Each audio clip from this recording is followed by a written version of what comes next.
The seasons of the year, they come and go. Continents drift, ice caps melt, entire species disappear. Everything is always changing on this planet. Everything but the game I love. Baseball. Unfortunately, my love of the game had never translated into a winning record. But all that was about to change. This year I was playing for a new manager, Mr. Ed Behrens. To him, losing was unknown. Imperfection? Unacceptable. Just win. The only words he lived by.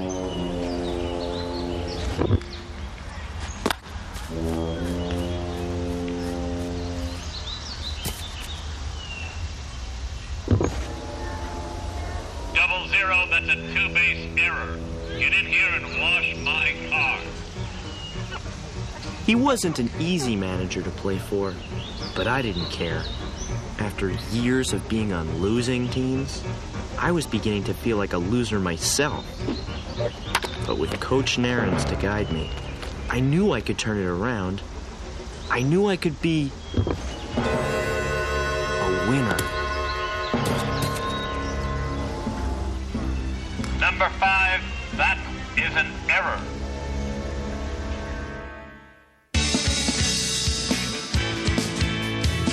It's mighty strange. You looking at the leafy range. Can you settle a in bed? Or have you picked your target yet? It's in bed. Don't you dog bite? It's in bed.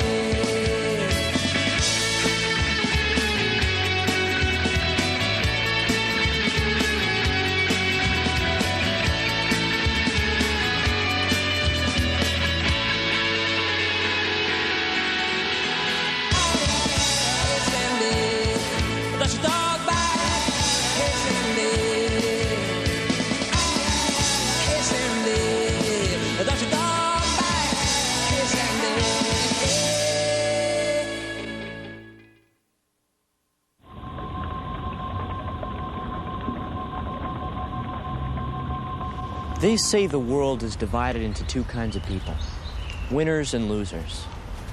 But how do you know what you are? How do you know if you're destined to go through life with this branded on your forehead, or if you're destined for greater things? I found out in our very first game, when we took on the dreaded Bacon Barn.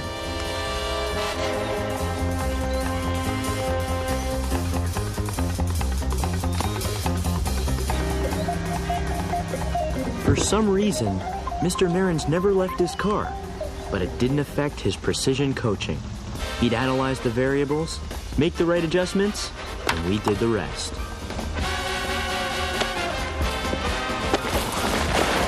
You're out!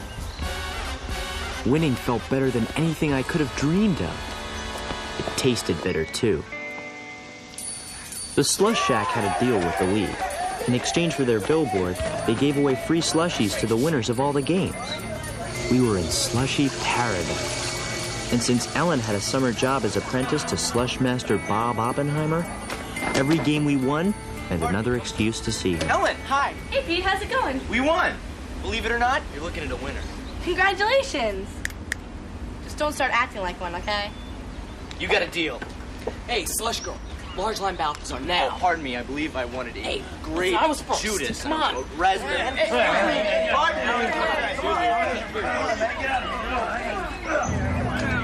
Excuse me. An orange Lazarus, if you please.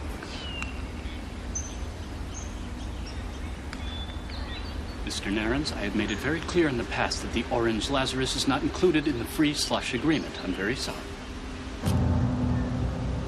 Slush money.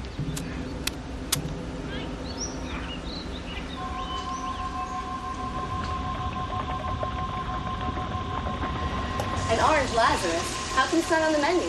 It shouldn't even be on this earth. Long ago, I created the Orange Lazarus, looking for beauty and perfection, and what did I get? A hedonistic nectar of greed and power.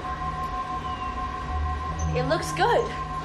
it is evil. It's too tempting. It's too delicious. It's too cold. You think you drink it? No.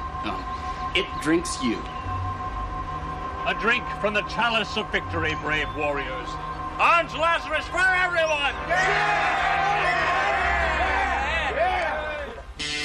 What about the brain freeze? If consumed too quickly, the super cold Lazarus could shut down your central nervous system in 1.2 seconds, resulting in a condition known as the brain freeze. Mr. Narins didn't care. In fact, the only time he seemed to be truly happy was when he was alone with his Lazarus. Some say he needed the subarctic cold of the Lazarus to replenish the ice water that flowed through his veins.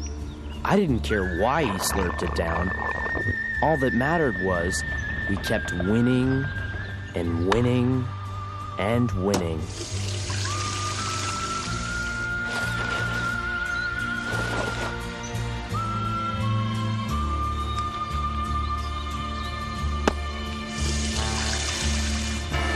And then one day, our winning streak sputtered to a stop.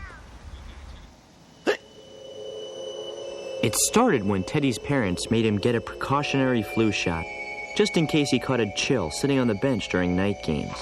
The tiny bit of the virus in the vaccine made Teddy a carrier.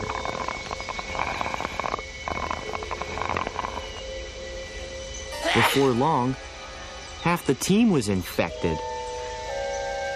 And those that remained were no murderer's row.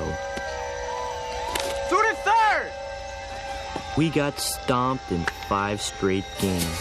With each defeat, I felt the loser insignia forming on my forehead. Puny humans. I will make you proud of me, Lazarus. Narins, however, wasn't a man to take defeat lying down. So the mighty Narins set off in search of a player who could turn our whole season around. I didn't have much hope, but by our next game, he unveiled a secret weapon unlike any baseball had ever seen. Willie Mays' offensive weapon was his fence-clearing power.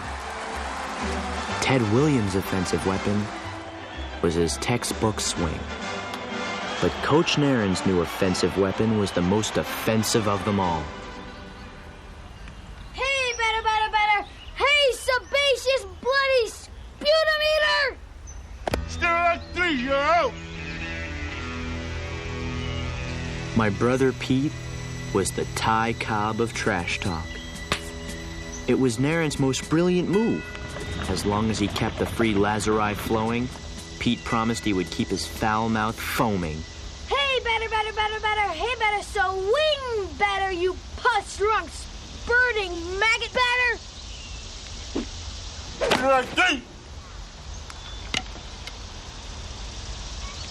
When it was our turn to bat, the pitcher became Pete's meat. We want a pitcher, not a beast-eating chum jockey!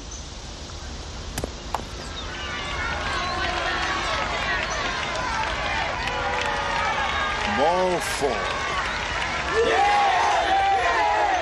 right, Pete, you did it!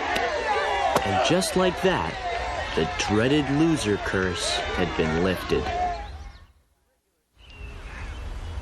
As the regular season rolled on, our team slashed and burned its way to the top of the standings. Thanks to Pete's heat-seeking, nitro-breathing, radar-guided trash talk. You scrape the legs of dung beetles to ice your cupcakes! When insults failed, Pete could strike fear in the heart of a player just hinting at an embarrassment from his past. Hey, a hot lather machine, huh? Woo, ingenious! I should have been happy. Mr. Narins sure was. Rain freeze. I wished I could freeze my brain too, so I could somehow numb away the painful feeling that winning the Narins way was destroying baseball.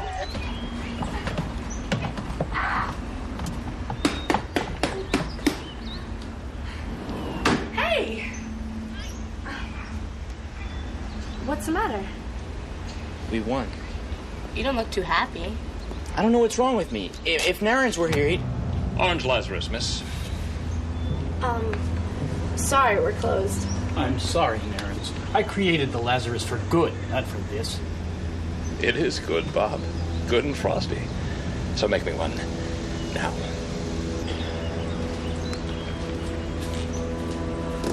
Mr. Narens, could I talk to you?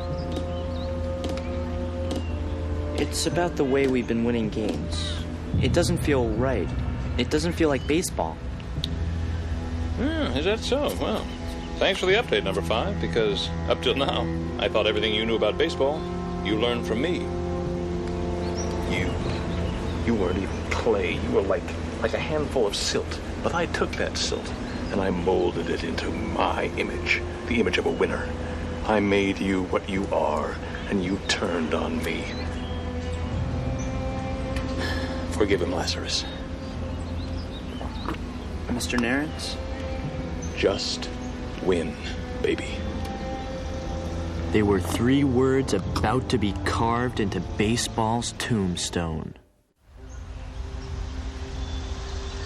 It was one of those perfect summer days that baseball was invented for. Thanks to Mr. Narens and Pete, we were 1 out away from being in the championship game. All I had to do was learn to live by a simple creed, which I kept repeating like a prayer. Just win, baby. Just win, baby. I almost believed it, until the game came down to one final batter. My friend, Bill Korn. Pete, can't you do something about your little brother? Sorry, Bill. I just hope you don't have any secrets. The word was out that Pete had something on Bill that was so embarrassing, his family might have to move to another state and change their name.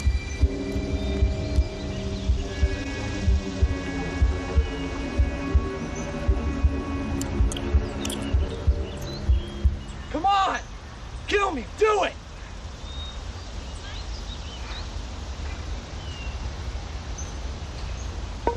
I can't take it anymore. All right. I ate snot once. It was at the candy counter at the movie theater. I thought it was imitation butter flavored topping. There. Are you happy?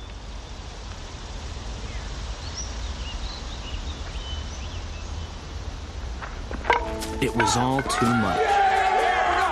Seeing Bill annihilated like that, just to get into the championships.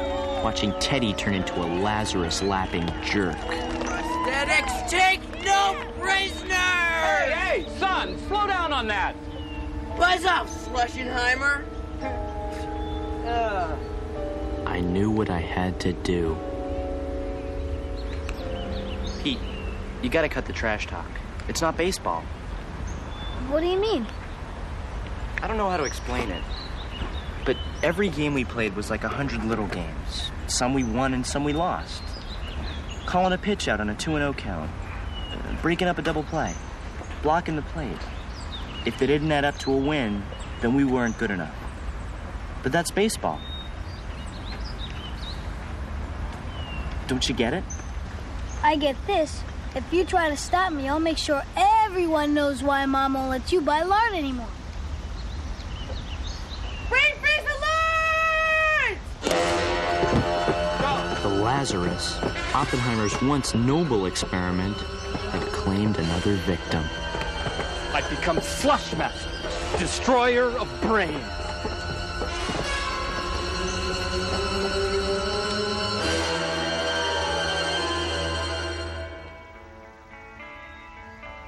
It wasn't fair.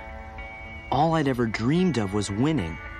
Finally, I was getting what I wanted, only I didn't want it anymore. Not this way. Baseball deserved better. But what could I do to save it? Then, that's when I saw it. A sign from above. For too long, the undulating evil of the Lazarus had made baseball its slave. I could free it, but I'd need some help. Mr. Oppenheimer, no, there's got to be another way! Lazarus has stolen his last soul. Get out of the way, Ellen. Don't do it! Hey, Pete. What are you doing here? The championships today. Mr. Oppenheimer, listen to me.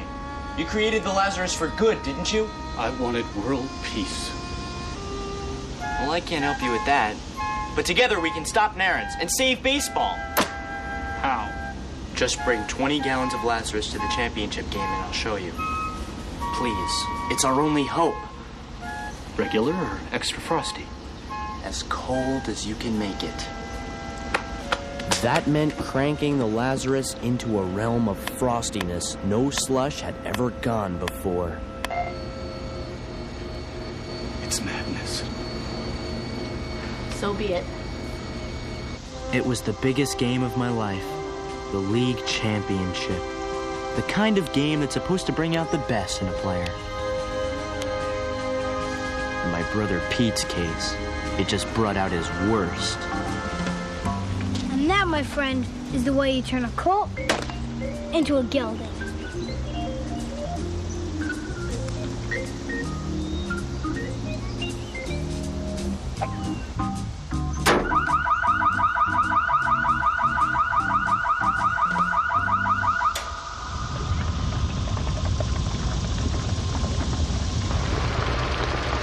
It's gaining potency. By the third inning, I was starting to get worried. Pete had the other team so psyched out that even seemingly ordinary words were causing damage. Medulla oblongata. Where were they?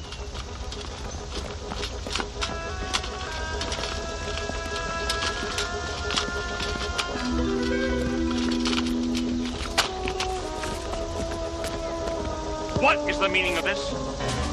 Orange Lazarus for everyone. Why wait till after the game, Coach? It's a lock, right? Number 5, that's bad sportsmanship. However, an empty chalice is a lonely chalice. You've learned well, number 5. That's just what we need. Drink up, prosthetics! What's the problem here? Play ball! Oh, come on, drink up, everybody. Gee, it's a hot one. It's a trick. You try it first.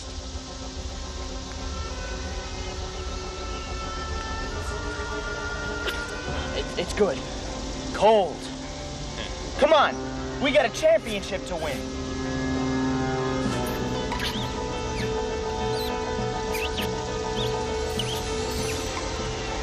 It began low in the brainstem, then climbed its way to the cerebral cortex, where it leapfrogged to the frontal lobe, freezer burning every neuron in its path.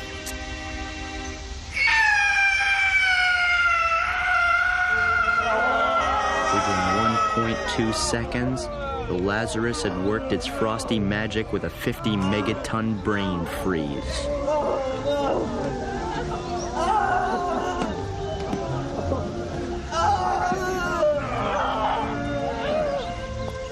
Fine champions.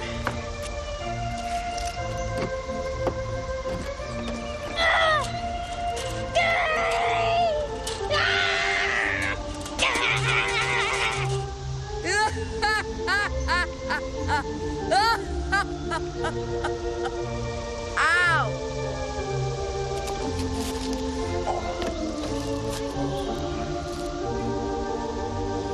Come on! I said play ball!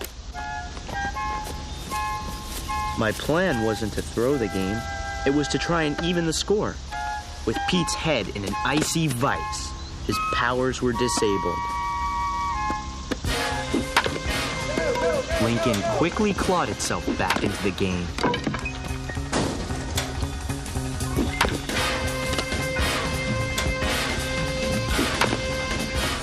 Finally, with 2 outs in the bottom of the ninth, Lincoln tied the score, and the brain freeze wore off. I'm laughing! Lymph drain! Blood wart! If we were gonna play real baseball, Time! I had to move fast.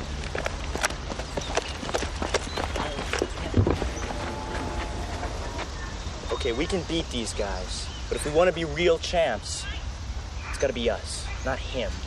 We gotta do it with baseball, not trash talking. What do you say? Yeah! We don't need you. I always knew you were a loser, number 5, but this is treason. Take him out. Go ahead. Do it. It's funny how a little spoonful of lard can be so explosive. Just remember, if you destroy me, you destroy baseball, the game I love.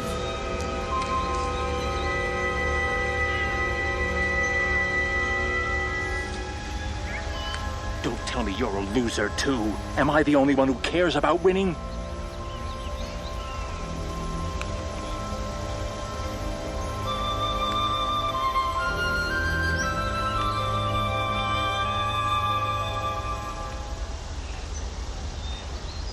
Gravy boat.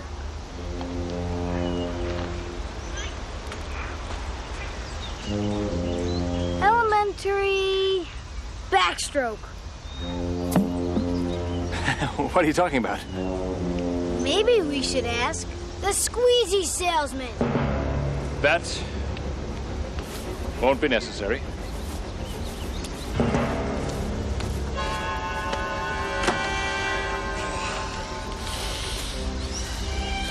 My frosty friend, our chariot awaits.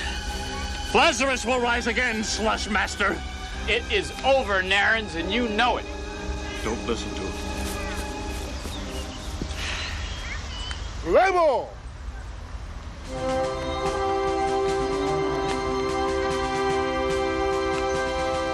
With Narins banished from the kingdom of baseball, we were free to play the game the way it was meant to be played. Where the fate of two teams hangs not on the things that you say, but on the things that you do.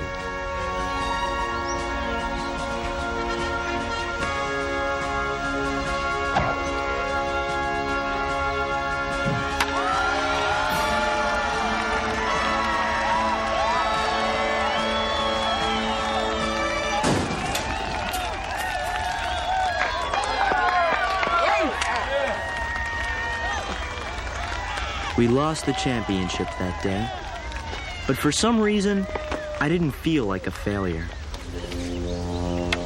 There you are, nice and safe. Losers. As for Mr. Narins, no one ever saw him again. I heard he just kept driving until the Lazarus ran out. As for me and Pete, we were on the same side again. I guess you could say that together, we saved the game of baseball that day. Maybe next year I wouldn't make it onto a winning team. Then again, maybe that's not what it takes to be a winner.